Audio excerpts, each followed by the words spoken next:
사무엘하 12장 15절부터 25절까지 봉독하겠습니다. 나단이 자기 집으로 돌아가니라. 우리아의 아내가 다윗에게 낳은 아이를 여호와께서 치심에 심히 앓는지라. 다윗이 그 아이를 위하여 하나님께 간구하되 다윗이 금식하고 안에 들어가서 밤새도록 땅에 엎드렸으니 그 집의 늙은 자들이 그 곁에 서서 다윗을 땅에서 일으키려 하되 왕이 듣지 아니하고 그들과 더불어 먹지도 아니하더라. 이래 만에 그 아이가 죽으니라. 그러나 다윗의 신하들이 아이가 죽은 것을 왕에게 아뢰기를 두려워하니 이는 그들이 말하기를 아이가 살았을 때 우리가 그에게 말하여도 왕이 그 말을 듣지 아니하셨나니 어떻게 그 아이가 죽은 것을 그에게 아뢰을 수 있으랴.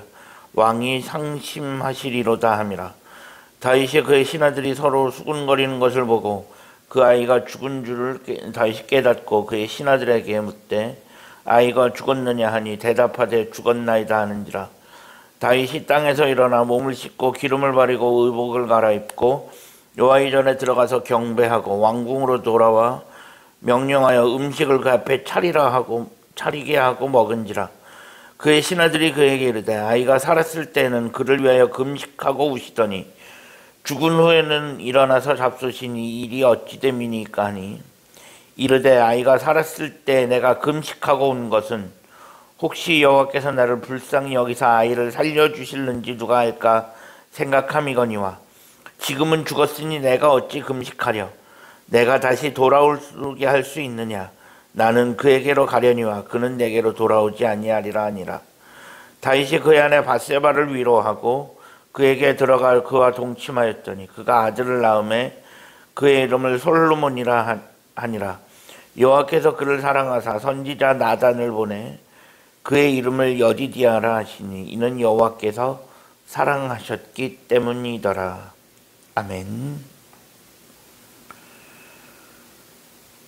오늘도 새로운 날을 허락하신 하나님께 감사합니다. 오늘은 주의 날 금요일입니다.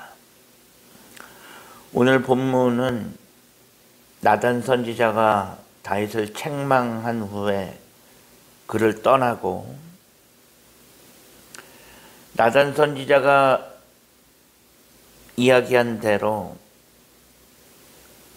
밧세바가 낳은 아이가 죽게 되는 장면이 오늘 본문에 기록되어 있습니다.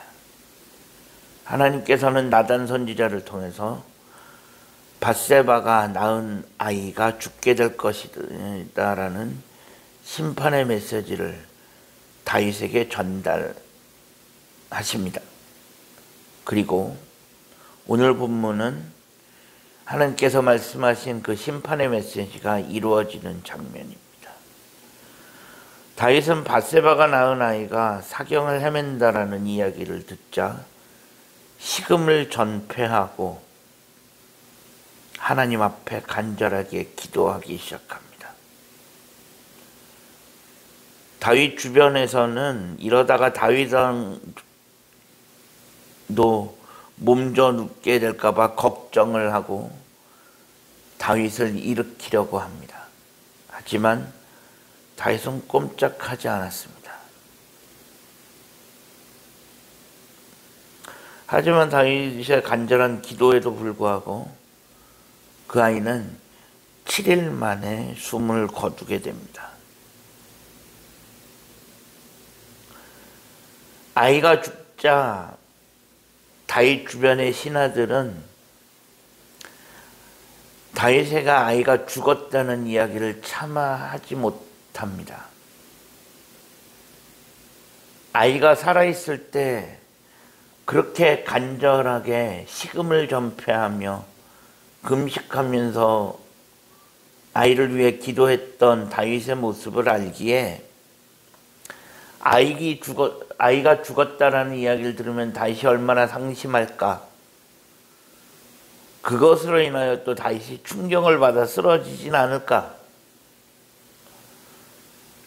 다윗의 신하들이 걱정하게 된 것입니다. 그래서 신하들이 그것을 가지고 어떻게 이야기하나 서로 수군거리는 모습을 보면서 다윗은 아이가 죽었다라는 것을 눈치채게 됩니다. 그런데 그렇게 아이가 죽었다라는 이야기를 들은 다윗은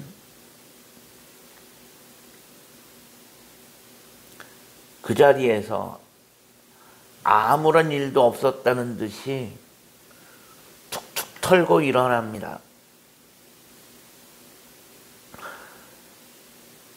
다윗의 신하들이 다윗의 모습을 보면서 깜짝 놀랍니다. 다윗의 신하들은 다윗이 충격받지 않았을까, 충격받아서 쓰러지면 어떡하나 걱정했는데 다윗은 도리어 아무 일도 없었다는 듯이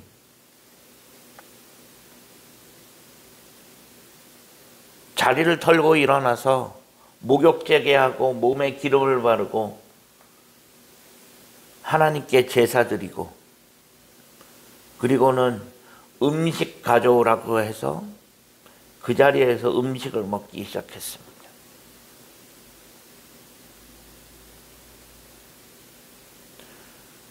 그 모습을 본 다윗의 신하들이 깜짝 놀랐습니다.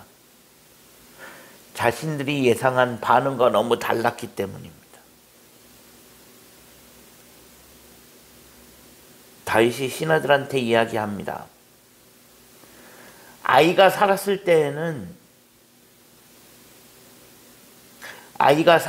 때 내가 간절히 기도했던 것은 혹시나 싶어서 내 기도가, 하나님께서 내 기도를 들으셔서 아이를 살려주시지는 않을까, 그래서 내가 금식하면서 기도했던 것이지만 이제 아이가 죽었다면 더 이상 내가 할 수 있는 게 없다. 이 아이가 살아 돌아올 수 있는 것도 아니고, 그러니까 다윗은 툴툴 털고 일어나서 그 자리에서 일상으로 복귀한 것입니다. 다윗은, 어떻게 보면 다윗은 알고 있었습니다. 자신이 아무리 열심히 기도한다 한들 어떻게 보면 이 아이의 죽음은 이미 예언되었던 것이기에 다윗이 기도라고 해도 이 아이의 죽음을 막을 방법은 없었습니다.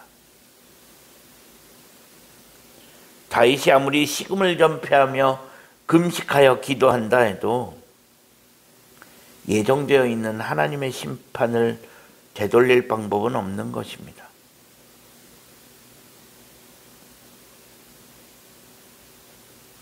다윗도 그것을 알고 있었고,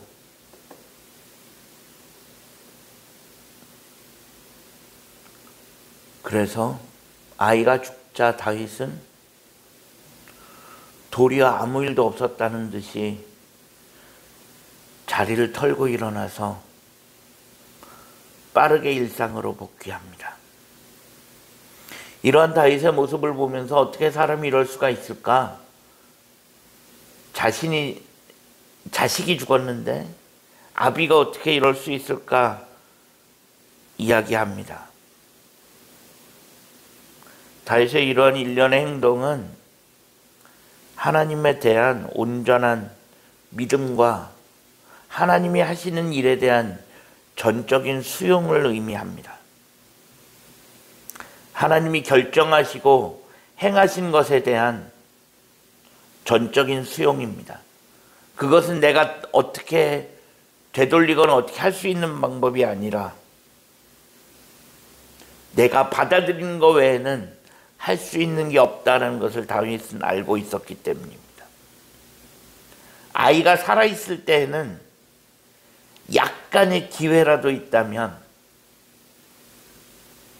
단 1%의 기회라도 남아있을 때에는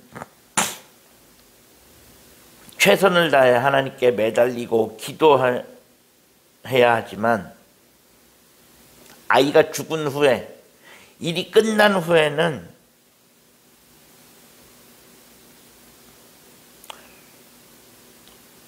하나님이 하신 일에 대해 불평 없이 불만 없이 온전히 받아들이는 것, 그것 또한 믿음이라는 것입니다. 그렇기에 다윗은 아이가 죽자 빠르게 일상으로 복귀할 수 있었던 것입니다. 우리는 우리가 살아가면서 우리가 할 수 있는 것, 우리가 해야 하는 것과 그리고 우리가 할 수 없는 것에 대한 구분이 필요합니다. 다윗은 그것을 아주 정확하게 구분했던 사람입니다. 물론 아이가 죽은 것은 가슴 아픈 일이지만 내 자식이 죽은 것 정말 가슴 아픈 일이지만 그래도 죽은 후에는 내가 할 수 있는 것이 없다. 하나님께서 그렇게 하신 것에 대한 전적인 수용, 그것은 하나님에 대한 믿음입니다. 하나님께서 뜻과 계획을 가지시고 그렇게 하시는 것에 대한 온전한 믿음이 그런 수용을 가능하게 하는 것입니다. 우리가 살아가면서 내가 할 수 있는 것과 내가 해야 하는 것과 그렇지 않은 것에 대한 구분을 해야 합니다. 내가 할 수 없는 것, 내가 할 수 있는 선을 넘어선 것에 대해서, 즉 하나님이 하시는 일, 하나님만 하실 수 있는 것에 대해서는 내가 내려놓고 하나님을 인정하고 하나님을 수용하는 것, 그것 또한 믿음이라는 것입니다. 우리가 살아가면서 내가 할 수 없는 것, 하나님만 하실 수 있는 것을 인정하고 전적으로 받아들일 수 있는 그런 믿음이 우리 가운데 있어지기를 간절히 소망합니다. 기도하겠습니다. 하나님 감사합니다. 지난밤에도 편안한 쉼을 주시고 오늘도 새로운 하루를 허락하신 하나님께 감사합니다. 갈수록 쌀쌀해지는 가을 날씨 속에서도 우리들 건강을 지키시고 오늘 하루도 온전한 믿음을 가지고 살아갈 수 있는 우리들의 삶이 되어질 수 있게 하여 주옵소서. 우리 구주 예수 그리스도의 이름으로 간절히 기도합니다. 아멘.